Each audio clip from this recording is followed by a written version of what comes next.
دع الأيام تفعل ما تشاء وطب نفسا إذا حكم القضاء ولا تجزع لحادثة الليالي فما لحوادث الدنيا. السلام علیکم ورحمۃ اللہ وبرکاتہ۔ اللہ فرماتے ہیں قرآن میں سورہ بقرہ میں کہ جو لوگ اللہ کے راہ میں قتل کیے جاتے ہیں وہ لوگ زندہ ہیں، اور محمد صلی اللہ علیہ وسلم کی حدیث سے پتہ چلتا ہے کہ ایسے لوگوں کی روح ایک ہرے رنگ کے پرندے میں ڈال دی جاتی ہے اور وہ ڈائریکٹلی جنت میں انٹری کرتے ہیں۔ ان کے ساتھ کوئی حساب کتاب نہیں ہوگا قیامت کے دن۔ جس حالت میں مارے گئے تھے اس حالت میں اٹھیں گے، خون ان کے جسم میں لگا ہوا ہوگا اور وہ عزت کا باعث ہوگا، اور ہر کوئی ان کو دیکھ کر پہچانے گا کہ یہ اللہ کے راہ میں قتل کیا گیا تھا یا گئی تھی۔ سبحان اللہ، بہت کچھ گزرا ہے شروع کے مسلمانوں میں، اور ایک نیا چیپٹر شروع ہونے والا ہے ٹارچر کا، جو کہ ایک ایکسٹریم اینڈ کا ہے، جس کو بیان کرنا بہت تکلیف دیتا ہے کئی بار۔ آف کورس ہم سب کچھ نہیں بیان کر سکتے ہیں، لیکن آج ہم کو یہ چیپٹر سٹارٹ کرنا پڑے گا، جس کو ہم جلدی سے ختم کر دینا چاہتے ہیں اور آگے بڑھنا چاہتے ہیں، کیونکہ یہ بہت ڈسٹربنگ ہے۔ تو یہ جو بہت بڑا مرتبہ ہے شہادت کا، جس کی فضیلت ہم نے آپ کو بتایا، کس کو ملا سب سے پہلے؟ جس طرح سے اسلام قبول کرنے کی جو مرتبہ ہے سب سے پہلے وہ ملا ایک خاتون کو، خدیجہ رضی اللہ عنہا کو، اسی طرح سے سب سے پہلے شہید ہونے کا جو مرتبہ ہے وہ بھی ایک خاتون کو ملا، سمیہ رضی اللہ عنہا کو۔ تو آج ہم لوگ ان کی کہانی سنیں گے۔ لاسٹ ایپیسوڈ میں ہم نے دیکھا تھا کہ کس طرح سے جو وہاں کے سمجھدار لوگ تھے، جو کافی اچھے فیملی سے بلانگ کرتے تھے، سکسیزفل بزنس مین تھے، وہ لوگ عقل مند تھے۔ ان لوگوں کی فطرت ایسی تھی کہ ان کو اسلام کا جو میسج ہے، جو کانسیپٹ ہے ایک اللہ کی عبادت کا، وہ اچھا لگا۔ تو یہ ایک کلاس تھی۔ ایک اور کلاس تھی ینگ لوگوں کی، کچھ جو ینگسٹر تھے مکہ کے، جو ٹین ایجر تھے، انہوں نے بہت زیادہ سپورٹ کیا شروع میں اسلام کو، ان کو بہت اچھا لگا یہ کانسیپٹ۔ اور یہاں پر ایک امپورٹنٹ بات آتی ہے کہ جو ینگ لوگ ہوتے ہیں وہ لوگ کرٹیکل تھنکنگ اور تھوڑا آؤٹ آف دا باکس سوچنے کے لیے قابل رکھتے ہیں، اور جو لوگوں کی اچھی خاصی ایج ہو جاتی ہے ان میں بہت مشکل ہوتا ہے کوئی نئی چیز اپنانے کی۔ تو کوئی بھی چیز جو کہ ہم لوگوں کو لگتی ہے کہ یہ تو نیا ہے، یہ پہلے نہیں ہوتا تھا، تو بڑے لوگ اکثر اس کو ریجیکٹ کر دیتے ہیں، کیونکہ ان کو لگتا ہے کہ جو ہمارا طریقہ ہے وہ ٹرائڈ اینڈ ٹیسٹڈ ہے، وہ بیسٹ ہے، اس میں کچھ پرابلم نہیں ہے، تو ہم کچھ نیا کیوں کریں۔ اور یہ چیز آپ چاروں طرف دیکھتے ہوں گے، صرف یہاں بات ہم اسلام کی نہیں کر رہے، ایک جنرل کسی بھی بات کی کر رہے ہیں۔ لیکن جو ینگ لوگ ہیں وہ کئی بار زندگی اچھی چل رہی ہوتی ہے، کوئی پرابلم نہیں ہوتا ہے، لیکن پھر بھی اگر کچھ نیا ان کو ملتا ہے نا تو ان کا من کرتا ہے، کیا کہتے ہیں اس کو، جگیاسا ہوتی ہے ایک طرح کی، کہ ہم اس کو ٹرائی کر کے دیکھتے ہیں کیسا لگتا ہے۔ یہ چیز کئی بار ینگسٹرز کو مشکل میں ڈال دیتی ہے، لیکن اس کیس میں ان کی زندگی سنور گئی اس چیز سے کہ انہوں نے دیکھا اسلام کے بارے میں، اور بہت سارے ینگ لوگ جو ہے وہ اسلام کے قریب آئے اسٹارٹنگ میں ہی۔ اس میں ایک تھے عمار ابن یاسر۔ ان کی جو فیملی تھی یاسر کی، یہ لوگ عرب نہیں تھے، یہ لوگ قریشی نہیں تھے، باہر سے آئے تھے، اور ان کو پروٹیکشن دیا تھا ابو جہل نے۔ کیوں پروٹیکشن کی ضرورت تھی؟ آپ کو یہ بات اچھے سے پتہ ہے کہ اگر کوئی بنا پروٹیکشن کے یہاں پر ہے تو کوئی بھی ان کے گھر میں گھس کے ان کو لوٹ لے گا، ان کا قتل کر دے گا، کوئی جسٹس، کوئی کورٹ وہاں پر نہیں ہے جو کہ اس کو سزا دے، انصاف دلائے۔ تو پروٹیکشن انہوں نے دیا تھا، اس کے بدلے یہ لوگ اس کو سرو کرتے تھے، سرونٹ کلاس کے لوگ تھے بیسکلی۔ تو یاسر جو ہے وہ، ان کو کہیں سے پتہ چلتا ہے ان سب کے بارے میں، اسلام کے بارے میں، اور وہ قبول کر لیتے ہیں اسلام۔ دین وہ اپنے گھر پر بتاتے ہیں ان چیزوں کو۔ شروع میں تو وہ لوگ بہت ہیزیٹنٹ ہوتے ہیں کچھ بھی نیا ایکسیپٹ کرنے میں، لیکن جب انہوں نے وہ قرآن کے آیات سنتے ہیں، دین اسلام پورا فیملی ان کا تینوں لوگ کر لیتے ہیں۔ یہ بات جب ابو جہل کو پتہ چلتی ہے تو وہ بہت غصہ آ جاتا ہے، بہت زیادہ۔ اب ہم اس غصے کی وجہ سمجھانا چاہتے ہیں آپ سب کو۔ دیکھیے، ہم نے بہت شروع میں ایک بات کہی تھی کہ ریلیجن کو جو ہے نا، انہوں نے ایک بزنس بنا دیا ہے، کیونکہ اس کے نام پر پولیٹکس کرنا اور لوگوں سے پیسے کمانا، یہ ان کا مین مقصد تھا۔ تو ایسا تو نہیں تھا کہ اگر ان کے جو سرونٹس ہیں وہ ان کے دین کو چھوڑ کر کوئی دوسرا دین اپنا لیں تو پھر ان کے بزنس میں کوئی پرابلم ہو جائے گی۔ ویسے بھی ان لوگوں سے کوئی خرید بیچ کا تو ان کا معاملہ تھا نہیں۔ ان لوگوں کو بیسکلی غلامی کرنی تھی ڈائریکٹلی یا انڈائریکٹلی، چاہے یہ لوگ پروٹیکشن دیے والے لوگ ہوں یا پھر ایکچولی میں غلام ہوں جیسے کہ بلال رضی اللہ عنہ۔ پھر سوال یہ آتا ہے کہ جب ان سے کسی طرح کا پیسوں کا لاس نہیں ہو رہا تھا، تو یہ جو قریش کے لوگ ہیں یہ غلاموں اور عمار بن یاسر اور یہ جو عبداللہ ابن مسعود، یہ بھی عبداللہ ابن مسعود کی بھی کہانی آگے آگے انشاءاللہ، یہ بھی اس طرح سے قریش سے بلانگ نہیں کرتے تھے، ان کو بھی پروٹیکشن دیا ہوا تھا بس۔ ان کے اگینسٹ اتنی زیادہ نفرت، اتنا زیادہ غصہ اور اتنا زیادہ ان کے ساتھ جو ظلم کیا گیا کیوں ہوا؟ سائیکالوجی سمجھنا بہت امپورٹنٹ ہے، اور اس کی آنسر یہ ہو سکتی ہے پروبیبلی کہ یہ لوگ اس کو ایک طرح سے بغاوت کی طرح دیکھ رہے تھے کہ ہم لوگ میجورٹی میں ہیں، یہ لوگ ہمارے انڈر ہیں، ان کی مجال کیسے ہے کہ کچھ الگ کرنے کی، جیسے ہم لوگ رہتے ہیں اس کو ہم لوگوں کے حساب سے رہنا پڑے گا، کیوں یہ لوگ ایک نیا راستہ اپنا رہے ہیں؟ اس بات کا غصہ تھا، اکڑ تھی ان کے اندر، اس وجہ سے یہ اس طرح سے ریئیکٹ کر رہے تھے۔ اور یہ چیز صاف پتہ چلتا ہے ان کے اسٹیٹمنٹ سے کہ اگر ابو جہل کے بارے میں پتہ چلا کہ اچھا میرے انڈر جو ہے اس نے اسلام قبول کر لیا، تو اس نے اس کو ایز این انسلٹ لے لیا کہ اچھا ہم ایک چیز کو مانتے ہیں اور جو میرے اندر ہے جو میرے نیچے ہے وہ ایک نئے راستے کو چلے گیا، چلو اب اس کو دیکھتے ہیں ہم۔ اسی طرح امیہ بن خلف، ان کے غلام تھے بلال رضی اللہ عنہ، وہ اس کو لگا کہ اس کا سیلف ریسپیکٹ ختم ہو گیا جب اس کو پتہ چلا کہ میرا غلام جو ہے میرے راستے سے الگ چلے گیا۔ اٹس اباؤٹ دیٹ، یہ کوئی پیسوں کی بات نہیں تھی، اسی لیے یہ لوگ ایسا کر رہے تھے۔ اور ان کا کہنا بس اتنا تھا کہ تم کو کوئی تکلیف نہیں دی جائے گی، تم کو کوئی پریشانی نہیں ہوگی، بس تم پبلکلی یہ بات ایکسیپٹ کر لو کہ ہم یہ ریلیجن چھوڑ رہے ہیں، ہم اس دین کو ترک کر رہے ہیں، اور بول رہے تھے کہ محمد کو تم برا بھلا کہو، اس دین کو برا بھلا کہو اور واپس آ جاؤ، تم ایک دم کوئی دقت نہیں ہے۔ بات سمجھ رہے ہو؟ لیکن یہ لوگ ماننے والے نہیں تھے، اور یہ جو ٹارچر ہے یہ چلتا گیا، آخر میں سمیہ رضی اللہ عنہ کو بہت بری طرح سے پبلکلی ان کو قتل کر دیا ابو جہل نے۔ کوئی کچھ نہیں کر سکا، کوئی کچھ نہیں کر سکا۔ محمد صلی اللہ علیہ وسلم بس عمار بن یاسر رضی اللہ عنہ کو بول رہے تھے کہ صبر کرو یا اہل یاسر، اللہ تم لوگوں کو جنت دینا چاہتا ہے اس کے بدلے، ڈائریکٹلی ان کو بشارت دے رہے تھے جنت کی۔ اور جب ایسا ہو گیا تو اب ٹارچر کر رہا تھا اسی طرح سے ابو جہل عمار رضی اللہ عنہ کو، اور کہہ رہا تھا ان کو کہ تم کہو کہ تم اسلام چھوڑ چکے ہو، اور لاسٹ مومنٹ میں جب سمجھو کہ ان کو مار ہی دیا تھا، لاسٹ مومنٹ میں انہوں نے کہہ دیا، اور اس کے بعد ابو جہل نے اس کو چھوڑ دیا۔ وہ آئے روتے روتے محمد صلی اللہ علیہ وسلم کے پاس، اور انہوں نے کہا کہ میں برباد ہو گیا، اور آس پاس کے مسلمز بھی یہ کہنے لگے کہ دیکھو یہ پہلا انسان ہے ہم لوگوں میں سے جو کہ پھر گیا دین سے۔ تکلیف تو بہت لوگوں کو دی جا رہی تھی، لیکن یہ پہلے انسان تھے جنہوں نے پبلکلی ایکسیپٹ کیا تھا کہ ہم نے اسلام کو چھوڑ دیا ہے۔ تو محمد صلی اللہ علیہ وسلم اس سے پہلے کیا کہتے ہیں؟ اللہ نے ہی ان کو ڈیفینڈ کیا، قرآن میں آیات نازل کیا کہ جو لوگ کے دل میں اسلام بھرا ہوا ہے، ایمان پکا ہے، اور اپنے زبان سے اگر اس طرح کی مجبوری میں، اپنی جان بچانے کی مجبوری میں ایسا کہہ رہے ہیں، تو پھر وہ ایسا کرنے کے لیے الاؤڈ ہے۔ اس سے ان کو بہت سکون ملا کہ اللہ نے اس بات کی گواہی دی کہ وہ ایمان والے ہیں۔ سبحان اللہ، سمجھیے کتنا بڑا مرتبہ ہے ان کا۔ اور محمد صلی اللہ علیہ وسلم نے ان کے بارے میں بتایا، عمار رضی اللہ عنہ کے بارے میں، کہ ایک وقت آئے گا جب مسلمانوں کے دو بڑے بڑے گروپس ایک دوسرے کے بیچ میں لڑ جائیں گے، یعنی کہ سول وار ہو جائے گا۔ پتہ ہے یہ کب کی بات ہے؟ محمد صلی اللہ علیہ وسلم کے وفات کے 30 سال کے بعد کی بات ہے، آلموسٹ بہت ٹائم کے بعد کی بات ہے تب۔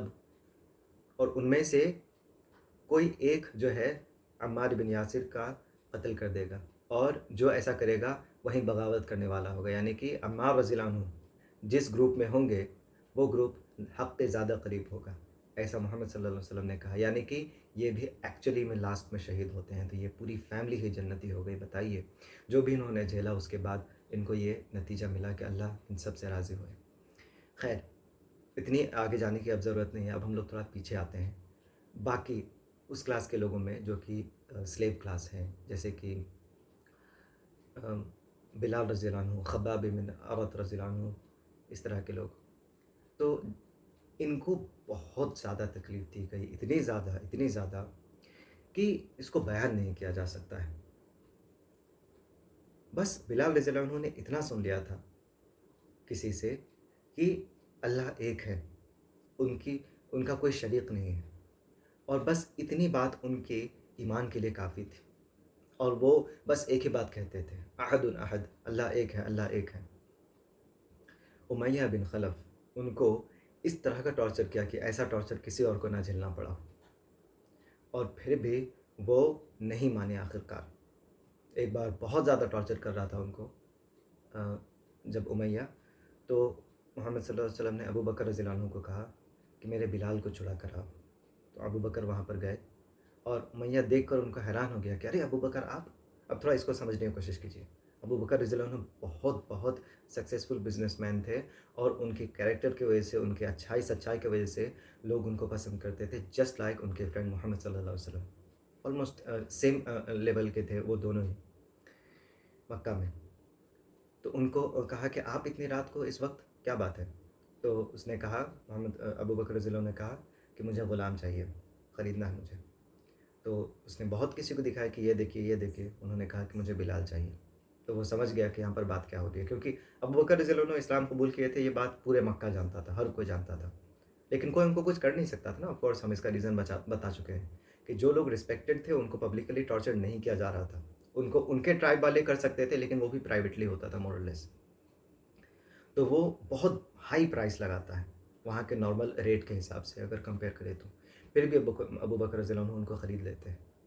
اور یہ سوچ کر جو وہاں کے لوگ تھے بہت حیران ہوتے ہیں کہ ایسے غلام کو جو کہ اب کسی کام کا نہیں رہا، اتنی زیادہ مار پڑی ہے اس کو، وہ اس کو خرید رہے ہیں۔ آخر کوئی تو ریزن رہا ہوگا، کوئی تو وجہ رہے گی، لیکن کوئی وجہ نہیں تھی۔ یہ ابو بکر رضی اللہ عنہ کا ایمان تھا کہ محمد صلی اللہ علیہ وسلم ان کو کبھی بھی کچھ کہیں تو وہ ہمیشہ اس کے لیے کچھ بھی کرنے کو تیار تھے۔ اور انہوں نے بہت پیسے کمائے تھے اپنے لائف میں، بہت زیادہ، ٹھیک ہے، لیکن اس میں سے ہم کہہ سکتے ہیں کہ میجورٹی پیسے جو ہے انہوں نے اسی طرح سے مسلمان غلاموں کو خریدنے میں لگا دیا۔ فار ایگزامپل، ایک غلام لڑکی تھی، اس کو اتنا زیادہ ٹارچر کیا گیا کہ اس کی آنکھوں کی روشنی چلے گئی، سبحان اللہ۔ اور ابو جہل، یہ لوگ مذاق اڑا رہے تھے کہ تم نے ہماری مورتیوں کی بے عزتی کی، تو دیکھو اس لیے تمہاری آنکھیں چلے گئی۔ اور اس کے منہ پر انہوں نے کہا کہ میری آنکھیں گئی ہے اللہ کے حکم کی وجہ سے، اور اللہ کی قدرت ہوگی تو میری آنکھیں واپس آ جائیں گی، اور اسی وقت ان کی آنکھوں کی روشنی واپس آ گئی۔ سبحان اللہ، یہ ایمان ہے۔ دیکھیے ان غلاموں کا جن کے اوپر کوئی نہیں تھا، اور ان لوگوں کو بھی، جیسے اس لڑکی کو بھی ابو بکر رضی اللہ عنہ نے خرید کر آزاد کر دیا۔ یہ سلیو کلاس تھے، آخر کیا بات تھی، کیا بات تھی کہ یہ لوگ اتنا تکلیف جھیلنے کے لیے بھی تیار تھے، لیکن اسلام کو نہیں چھوڑ رہے تھے؟ کیونکہ وہاں کا جو ڈسکریمنیشن تھا، وہاں پر جو سلیو کلاس کو جس طرح سے ٹریٹ کیا جاتا تھا اور جس طرح سے جانوروں کی طرح سمجھا جاتا تھا، ان لوگوں نے جب ایک ایسے کانسیپٹ کو سنا جب سارے انسان برابر، یہاں پر کوئی کسی سے اوپر یا کوئی کسی سے نیچے نہیں، ہر کسی کو برابر رسپیکٹ ملتا ہے، ہر کسی کو برابر آزادی ملتی ہے، ایک اللہ کی عبادت، تو یہ چیز ان کو اتنا اچھا لگا کہ انہوں نے سوچا کہ اگر یہیں ہے تو پھر یا تو ہم اس دین پر چلیں گے یا پھر ایسے ہی شہید ہو جائیں گے۔ اور جب آخرت کا کانسیپٹ ان کو ملا تو کہا کہ ارے کتنی مار کھانا ہے، ایسے بھی تو مار کھاتے تھے، ان غلاموں کا پٹنا تو بہت کامن تھا۔ وہ لوگ یہ سوچے کہ چلو اگر اس دنیا میں کامیاب نہیں ہوئے اس طرح سے تو ہم آخرت میں تو ہمارے لیے جنت ہے ہی، ایسی ذلت بھری زندگی سے اچھا تو وہ آخرت کو اپنانا پسند کریں گے۔ لیکن اللہ نے واقعی میں ان سب کو بچا کر رکھا، جن لوگوں کو بھی ٹارچر کیا گیا تھا ان لوگوں کو بچا کر رکھا اللہ نے اس دن کے لیے جس دن پورا مکہ اسلام قبول کیا۔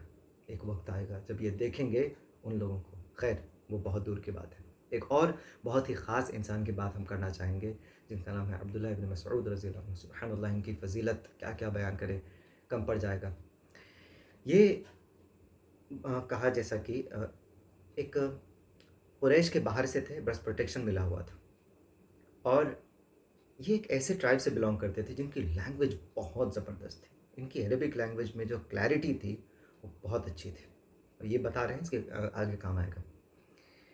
ان کا کام تھا اپنے جو مالک ہیں ان کا جو جانور سب ہے اس کو چرانا۔ تو ایک بار یہ ایسا ہی کر رہے تھے، بہت شروع کی بات ہے، ہم کرونالوجیکل ایک طرف سے چلے یہ پاسبل ہی نہیں ہے، کیونکہ ہر انسان کی کہانی، ہر مسلمان کی کہانی ٹائم کے ایک پوائنٹ سے شروع ہوتی ہے اور وہ کوئنسائڈ کرتی ہے کسی اور کے ٹائم سے۔ فار ایگزامپل، عبداللہ ابن مسعود کی جو کہانی ہے وہ شروع اس طرف سے ہوئی جب شروع میں بہت کم ہی مسلمان تھے، لیس دین 10، اور اسی وقت کہانی شروع ہوتی ہے آلموسٹ کہہ سکتے ہیں کہ بلال رضی اللہ عنہ کی، تو ہم دونوں کہانی کو ایک ٹائم میں کیسے کہیں گے؟ ایک بار ہم بلال رضی اللہ عنہ کی کہانی کو اسٹارٹ کر کے وہاں پر ختم کر دیا جہاں پر ہم کہنا چاہتے تھے، پھر ہم کو عبداللہ ابن مسعود رضی اللہ عنہ کی کہانی بتانی ہے تو ہم کو پھر وقت میں پیچھے جانا ہی پڑے گا۔ تو اتنی انڈرسٹینڈنگ رکھیے کہ ٹائم کیا چل رہا ہے۔ تو ٹائم کچھ اس طرح کا ہے کہ ابھی ایک دم اسلام اسٹارٹ ہی ہوا ہے محمد صلی اللہ علیہ وسلم کا، اور ابھی محمد صلی اللہ علیہ وسلم نے پبلکلی سب کے سامنے یہ نہیں بتایا ہے کہ میں اللہ کا رسول ہوں اور مجھے مانو، یہ بہت اسٹارٹ کی بات ہو رہی ہے، اوکے۔ ہاں، تو وہ ایک بار بکری چرا رہے تھے اور ابو بکر اور محمد صلی اللہ علیہ وسلم ان کے پاس آئے اور ان کو کہا، وہ بچے تھے اس وقت، ٹین ایجر، کہ مجھے کچھ دودھ دو۔ تو انہوں نے کہا کہ دیکھیے یہ میرے مالک کا ہے اور میں ان کے بغیر اجازت کے آپ کو نہیں دے سکتا۔ تو یہ جو ایمانداری ہے ان میں ذرا دیکھیے، بچے میں بہت اچھی لگی۔ تو محمد صلی اللہ علیہ وسلم نے کہا کہ اچھا مجھے ایک ایسی بوڑھی بکری کے بارے میں کو سامنے لا کر دو جس کو دودھ نہیں ہوتا ہے، تو پھر کیا پرابلم ہے اس میں سے، تو کچھ جا نہیں رہا ہے، تو انہوں نے لا کر دیا۔ اللہ سے دعا کیا محمد صلی اللہ علیہ وسلم نے، اور دودھ دوہنا شروع کیا اور بہت زیادہ دودھ اس سے نکلنے لگا۔ اللہ کا کرشمہ یہ دیکھ کر عبداللہ ابن مسعود جو ہے وہ حیران ہو گئے، اور اسی وقت محمد صلی اللہ علیہ وسلم سے بات کی اور اسلام قبول کر لیا۔ ان کی جو کنوکشن تھی، ان کی جو یقین تھا، اف، یہ بہت کمزور تھے، بہت پتلے تھے، اور ابو جہل ان کا بہت مذاق اڑائے گا آگے چل کر کہ دیکھو اس کے پیر دیکھو کتنے پتلے ہیں، یہ کتنا کمزور ہے۔